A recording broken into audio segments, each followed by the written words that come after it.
Les gars, il est en train de se passer des choses de dingue actuellement dans les cryptos. L'énorme whale du Bitcoin qui avait une position longue et qui valait plusieurs milliards de dollars il y a quelques jours vient juste de commencer à shorter.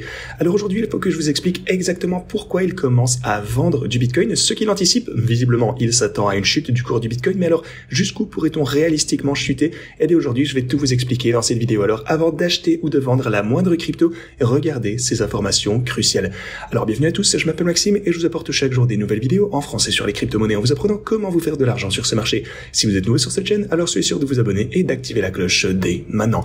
Ok, comme toujours, allons droit au but. Avant que je vous parle de l'énorme whale du Bitcoin qui est donc maintenant en train de parier à la baisse, ce qui est juste absolument incroyable lorsqu'on sait qu'il y a quelques jours seulement, il pariait à la hausse avec 1,2 milliard de dollars et qu'il a déjà eu plusieurs occasions d'acheter des centaines de millions de dollars. Et d'ailleurs, on en discutait dernièrement sur la chaîne, non seulement pour le Bitcoin, mais également pour quelques altcoins. Mais de toute façon, je reviendrai à ceci plus tard. Tout d'abord, pour le Bitcoin, sur un intervalle plus court, eh bien, vous pouvez constater qu'on a ma ligne orange aux 112 000 dollars. Vous savez que ça allait toujours servir de résistance assez importante. Encore une fois, on en a discuté depuis que je vous en parle pendant quelques semaines. C'était vraiment le premier objectif à la hausse pour le Bitcoin. À partir de ce point, je pensais qu'on allait probablement assister au minimum à une légère correction à la baisse, avant bien sûr d'observer une nouvelle période de hausse très bientôt et de franchir cette ligne, de remonter jusqu'au potentiellement 120 000 dollars pour la prochaine résistance. Vous pouvez le voir ici, très bien, on remonte ici pour monter les 112 000 dollars, grosse chandelle rouge à la baisse, et maintenant on est en train de se faire supporter. Alors pour les coups, on est légèrement en dessous de ce niveau ici, là c'est les 106 500 dollars, on s'est fait supporter sur les 106 700. Donc voilà, c'est plus ou moins le même niveau de prix, mais on essaye tout de même de maintenir la tendance haussière et de défendre cette zone. Alors, si jamais on perdait cette zone, eh bien, je m'attends à ce qu'on ne revienne au prochain point de support logique, qui sera la ligne en pointillé jaune ici, qui est donc aux alentours des 103 700 dollars. Alors, cette zone, en général, servira de support. Donc, encore une fois, 103 700, et ensuite, on a les 102 500 dollars. Ensuite, vraiment, la zone super importante aux 100 000. Ça, c'est un vrai niveau psychologique. Alors, si on commence à perdre ce niveau, eh bien, voilà les niveaux que je surveille de très très près. Alors, maintenant, si vous regardez ce qui se passe du côté des altcoins, il semble plus ou moins identique. En fait, si vous prenez quelque chose comme Ethereum, vous pouvez voir que actuellement, on est en train de perdre ce niveau de support clé. Non seulement, eh bien, la ligne orange ici aux 2500 dollars. Ensuite, vous pouvez voir également le précédent swing low ici sur les corps de chandelle à 2460. On est en train de perdre ce niveau. Pour le coup, on a une potentielle configuration en double sommet. Si jamais on perd cette ligne d'encolure, eh bien, ça signalerait une nouvelle chute potentielle du côté de l'Ethereum, peut-être jusqu'au 2400, voire 2200, qui sait. Ça va être le prochain niveau de support majeur. Et puis, bien entendu, vous avez 2070, bon, on va dire 2100 dollars, quelque chose comme ça.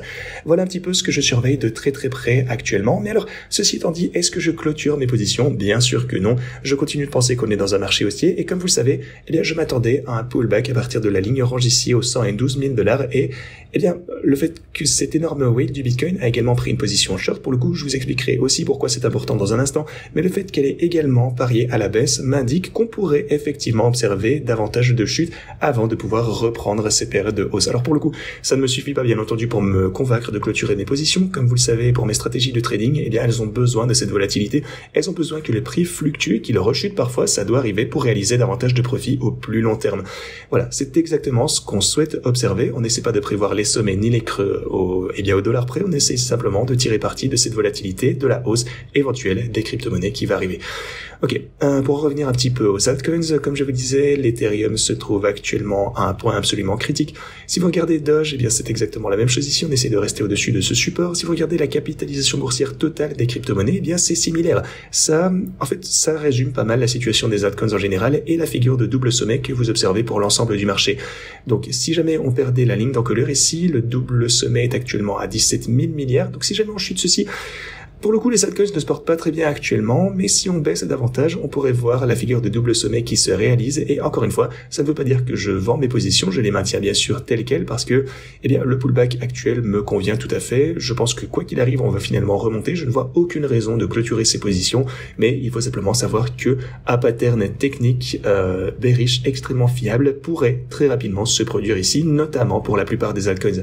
Pour ce qui est du Bitcoin, actuellement, on est à un niveau de support clé. Peut-être qu'on ne le perdra même pas, mais on a également d'importants supports plus bas que ceci. Donc le Bitcoin a l'air d'être en meilleure forme que le marché des altcoins en général si on voit effectivement ce double top qui va devoir s'exécuter.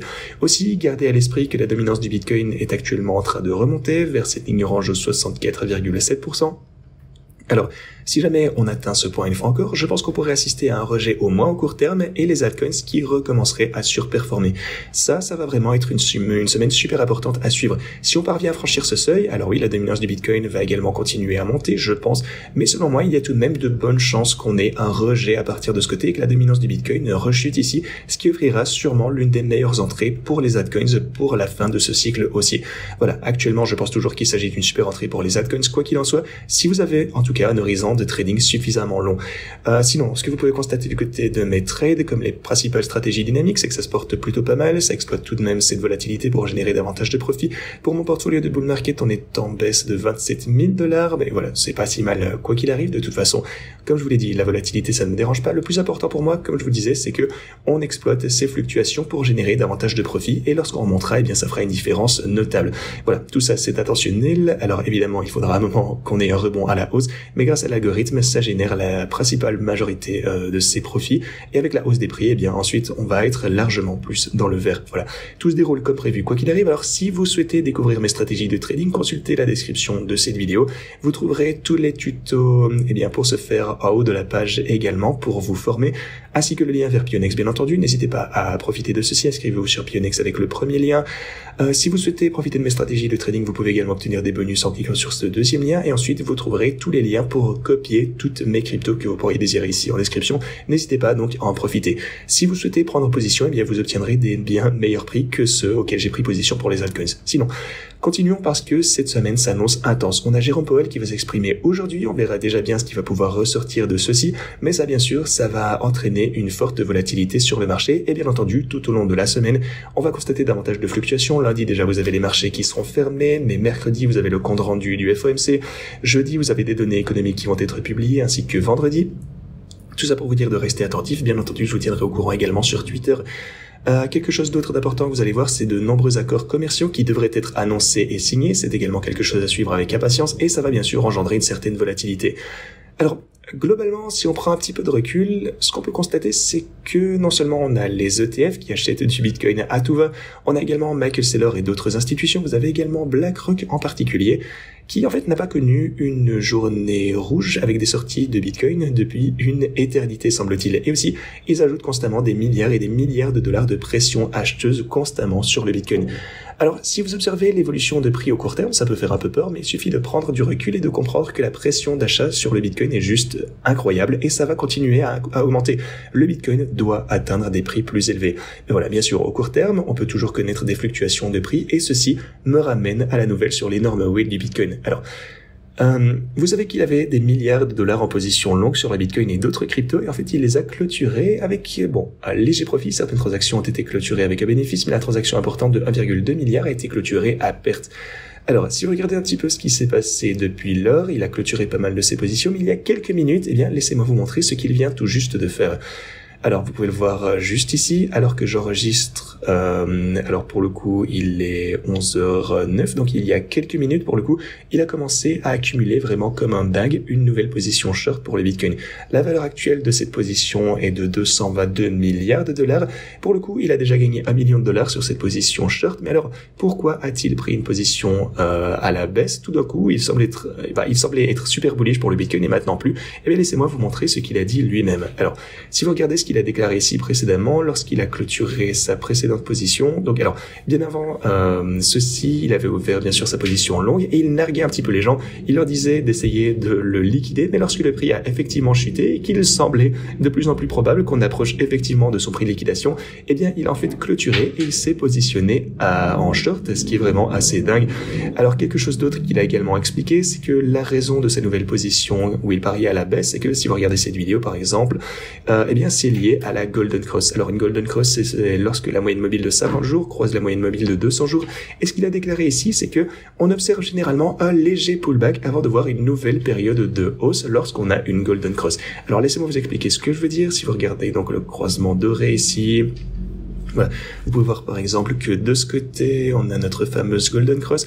Vous pouvez le voir juste ici par exemple, et les fois précédentes on a eu donc ceci où le jaune croise le rouge. Alors vous pouvez voir que c'est arrivé de ce côté également. Alors oui, effectivement, le prix a grimpé de manière exponentielle, mais vous pouvez voir que juste avant cette hausse, eh bien on a eu une petite poussée à la baisse avant que le prix ne recommence à grimper. Donc en gros, ce qu'il est en train de prévoir, c'est simplement un repli au très très court terme. Vous pouvez voir d'ailleurs quelque chose de similaire qui se produit juste ici. Bon, pas vraiment. Bon, je veux dire, on est quand même monté jusque là. Ensuite, on a eu quelques replis avant de poursuivre à la hausse. Bref, en fait, ce qu'il cite ceci, c'est que c'est vraiment la raison pour laquelle il a clôturé son achat et qu'il est passé en short.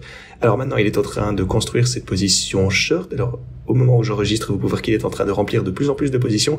Donc, je ne sais pas s'il va peut-être ouvrir une position de 1 milliard au total à la baisse. Ça me semblerait complètement dingue. Mais ce qu'il faut bien comprendre également, c'est que lorsqu'il est passé en short, lorsqu'il a clôturé cette position longue, eh bien, ça a eu un impact important sur le marché. Non seulement il a dénoué une position longue d'1 milliard de dollars, ce qui a bien sûr accru la pression vendeuse. Bien entendu, si vous clôturez une position sur une courte période, eh bien, il faut bien que le Bitcoin arrive sur le marché. Mais voilà, ça a également impacté le sentiment. On était extrêmement bullish parce que beaucoup de personnes suivaient cette personne, beaucoup de personnes, eh bien, suivaient ces transactions, qui les copiaient ces positions. Donc, beaucoup de personnes, eh bien, se mettent maintenant à shorter également en basant, eh bien, leur trade simplement sur son analyse ou ce qu'il fait.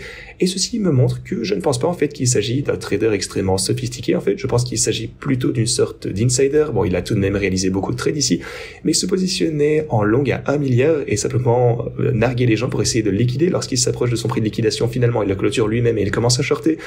Eh bien, ce que ça a tendance à me montrer, c'est qu'il agit surtout sous le coup de l'émotion. Bon, encore une fois, on ne sait pas exactement qui c'est, on ne sait pas comment il parvient à, eh bien, placer ces transactions là qui lui ont permis tout de même de gagner de l'argent, c'est vrai. Mais voilà, ça n'a pas l'air d'être un trader extrêmement expérimenté. Voilà.